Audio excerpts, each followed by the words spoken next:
Hello everyone. तो 26 फरवरी को आ रहा है खेसारी लाल यादव जी का एक बहुत ही बेहतरीन होली सॉन्ग, जिसका पोस्टर आ चुका है और फुल वीडियो सॉन्ग का रिलीज डेट भी आ चुका है। और इस गाने को लिखे हैं विनय निर्मल जी और इसमें म्यूजिक दिए हैं ओम झा जी। और इस गाने को गाए हैं खेसारी लाल यादव जी और अलका झा जी, जो कि 26 फरवरी को इस गाने को रिलीज़ किया जा रहा है। और वीडियो में है खेसारी लाल यादव जी और यामिनी सिंह जी, फिट में है यामिनी सिंह जी। और full video song release on 26 फरवरी 2024 को सुबह 7 बजे फुल वीडियो सॉन्ग को रिलीज़ किया जाएगा। तो 26 तारीख को सुबह 7 बजे इस फुल वीडियो सॉन्ग को देखने के लिए तैयार रहिएगा। और ये एक मूवी का सॉन्ग है, जिस मूवी का नाम है प्यार के बंधन। और इस मूवी का काफ़ी बेहतरीन ये सॉन्ग है। और ट्रेलर आया था तो इस मूवी में इस गाने को दिखाया गया था, होली सॉन्ग को।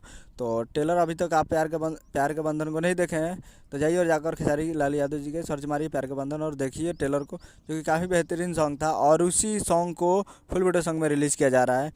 तो 26 तारीख को सुबह 7 बजे ये फुल वीडियो सॉन्ग को रिलीज़ किया जा रहा है, जिस गाने का नाम है सरिया संभालो। तो काफ़ी बेहतरीन सॉन्ग है। तो captain watch hits present Bhojpuri YouTube channel पर तैयार रहेगा फुल वीडियो सॉन्ग को देखने के लिए 26 तारीख को सुबह 7 बजे।